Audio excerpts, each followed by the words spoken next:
बिहार चुनाव के नतीजों के बीच दिग्विजय सिंह के एक ट्वीट ने बिहार की सियासत में भूचाल मचा दिया है। हमारे साथ मध्य प्रदेश के पूर्व मुख्यमंत्री दिग्विजय सिंह। सर, आपका ट्वीट जो आपने किया उसमें आप सलाह दे रहे हैं नीतीश कुमार को। क्या कहेंगे नीतीश कुमार को अब बिहार छोड़ के, जबकि उनके हाथ में सब पूरी तरह से सरकार पे आ रही है, अब उनको कह रहे हैं आप दिल्ली चले जाइए। मैं एक बात आपको बताना चाहता हूँ, शायद 70 के दशक में आप पैदा भी उसमें हुए होंगे। छात्र राजनीतिक जीवन से लालू यादव जी, नीतीश जी, उनके साथ और भी कई नेता हैं, रामविलास पासवान जी, ये सब लोग संपूर्ण क्रांति जयप्रकाश नारायण जी उसकी उपज है, जिन्होंने देश में भ्रष्टाचार के खिलाफ और सामाजिक समरसता के पक्ष में संघर्ष किया और जनता पार्टी की सरकार 77 में बनाई। आंदोलनों में जेल भी गए। आपातकाल के समय लालू जी और नीतीश जी जेल में बंद रहे। शुरू से एकजुट होकर विचारधारा के आधार पर उन्होंने राजनीति की। हो सकता है राजनीति में महत्वाकांक्षाओं में टकराव होता है, लेकिन विचारधारा में एक टकराव नहीं है। अगर होता तो 2015 में लालू जी के पार्टी से मिलकर नीतीश जी चुनाव नहीं लड़ते और मुख्यमंत्री नहीं बनते। जो भी कारण बना हो, उन्होंने 2017 में सरकार गिराकर भाजपा के साथ समझौता कर लिया, जो कि मतदाताओं के साथ विश्वासघात था। खैर, वो बात खत्म हुई। अब जबकि लालू जी ने और तेजस्वी और सब लोगों ने मिलकर, आरजेडी ने उन्हें मुख्यमंत्री के लिए एक्सेप्ट कर लिया। उप मुख्यमंत्री नीतीश जी ने उनके बेटे को बना दिया। अच्छी सरकार चल रही थी, लेकिन 2 साल के अंदर सरकार गिरा के भाजपा के साथ, उस भाजपा के साथ जिसका उन्होंने मंच से खुलेआम विरोध किया। मोदी जी का विरोध किया था, सुशील मोदी का विरोध किया था, भाजपा के विचारधारा का विरोध किया था, उनके साथ आप मिल गए। अब ये समय है कि जो उपकार आपके ऊपर 2015 में लालू जी के परिवार ने किया था, वो लौटा दें। आप कितने दिन और मुख्यमंत्री रहेंगे, और क्या ये मुख्यमंत्री के पद पर आपको यदि ये काम करने देंगे? मैं जानता हूँ जितना जनसंघ और भाजपा को, आरएसएस को मैं जानता हूँ, नीतीश जी आप शायद ना जानते, क्योंकि मैं तो शुरू से बुनियादी तौर पर इनसे लड़ाई लड़ता रहा। ये आपको कतई काम नहीं करने देंगे और आपको हर समय दबाव में रखना चाहिए। आज आपकी सीटें कम हो गई, भाजपा की सीटें बढ़ गई।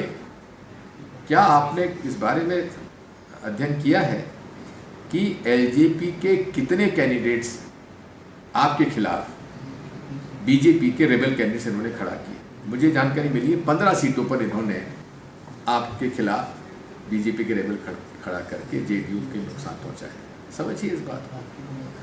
मौका दीजिए तेजस्वी को, नया लड़का है, उत्साह के साथ, उमंग के साथ इसने लीड किया है, और वोटों में हेराफेरी कुछ नहीं होती तो उनके पास बहुमत बनता था, ऐसा लग रहा था कल रात। खैर ठीक है, जो भी हुआ, माननीय चुनाव आयोग ने जो किया उसको हम लोग चैलेंज नहीं कर रहे, लेकिन अब कम से कम जो उपकार आपके पर था उसको लौटा दीजिए। आपने कहा है कि बीजेपी और संघ अमर भी है, वो वहाँ पासवान की पार्टी होगी, उसको कहा गया उनके साथ भी ऐसा हो सकता है। 67 से आप देख लीजिए, इन्होंने जो सरकारें गिराई बनाई तब से लेकर आज तक, इसमें केवल यही पनपते हैं, जिस पेड़ पे और जिस पार्टी को समर्थन कर देते हैं वही समाप्त हो जाती है, और पेड़ सूखता जाता है, अमर बेल हरी हो जाती है। ओवैसी जो इनको विकल्प दे रहे हैं, हमेशा से ओवैसी ही नहीं, हमेशा सांप्रदायिक शक्तियां मिलकर चुनाव लड़ती हैं। जब तक फैनेटिक हिंदू अपने वचनों से फैनेटिक मुसलमानों को नहीं उभारेगा, या फैनेटिक मुसलमान अपने बयानों से फैनेटिक हिंदुओं को नहीं उकसाएगा, तब तक ये दोनों नहीं जीवित रह सकते। हमेशा याद रखिए, 2015 में भी इन्होंने ऐसे किया था, और इस बार भी उन्होंने किया। लगता है सर अब काफ़ी देर से सलाह दी गई, इसको कोई असर पड़ेगा? क्योंकि अब तो सब कुछ मैं तो शुरू से सलाह दे रहा हूँ। जब महागठबंधन का ये विरोध कर रहे थे नीतीश, तभी मैंने कहा था ये आप कहाँ गठबंधन, उस पर में भी कहा था 2017 मैंने कहा था नीतीश जी आप गलत कर रहे हैं। नीतीश जी हमारे मित्र हैं और अच्छे भले आदमी हैं, ईमानदार व्यक्ति हैं, सोशलिस्ट विचारधारा के हैं, लेकिन उनका और भाजपा का मेल खाता नहीं। सर मध्य प्रदेश की बात करें तो मध्य प्रदेश में लगता है कि कांग्रेस को काफ़ी डैमेज किया है बीजेपी ने, कहीं कोई चूक हुई, कोई कमी रह गई, या उसका कोई मूल्यांकन होगा या फिर कुछ एक्शन करेंगे? मूल्यांकन निश्चित तौर पे होगा, लेकिन जिस ग्वालियर संभाग में आप लोग कहते थे, मीडिया कहता था कि ग्वालियर में सब पूरी कांग्रेस समाप्त हो गई, क्योंकि पूरी कांग्रेस सिंधिया जी के घर में थी, वहाँ नई कांग्रेस खड़ी हो गई है।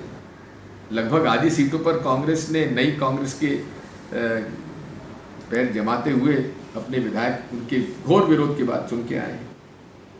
तो नई कांग्रेस वहाँ खड़ी हो गई है और ठीक है, मालवा में हम लोग उसका विश्लेषण कर रहे हैं क्या कारण रहा। 50,000, 60,000, 55,000 से लोग जीत रहे हैं, इतनी वोट आ कहाँ से गई? सर सिंधिया जी के लिए अमर भी लग रहा है आपको? सिंधिया जी देखिए, एक बात समझ लीजिए, सिंधिया जी भाजपा में हमेशा मेहमान बन के रहेंगे, उनको घर में उनका प्रवेश हो ही नहीं सकता। आप भाजपा के इतिहास देख लीजिए, कौन से भाजपा के में ऐसा कोई नेता है जो कि संघ से अलग से आया है, उसको कहाँ मौका दिया? कभी नहीं देखा। बहुत बहुत शुक्रिया। यही मध्य प्रदेश के पूर्व मुख्यमंत्री दिग्विजय सिंह का साफ तौर पर कहना है कि बिहार में जिस तरह से चाचा भतीजा की जोड़ी चला करती, वो अब इस चुनाव के बाद एक बार फिर उस जोड़ी को यहाँ पर बन जाना चाहिए। कैमरा पर्सन कमलेश भाषण पे श्रीवास्तव, भोपाल, न्यूज़ 24।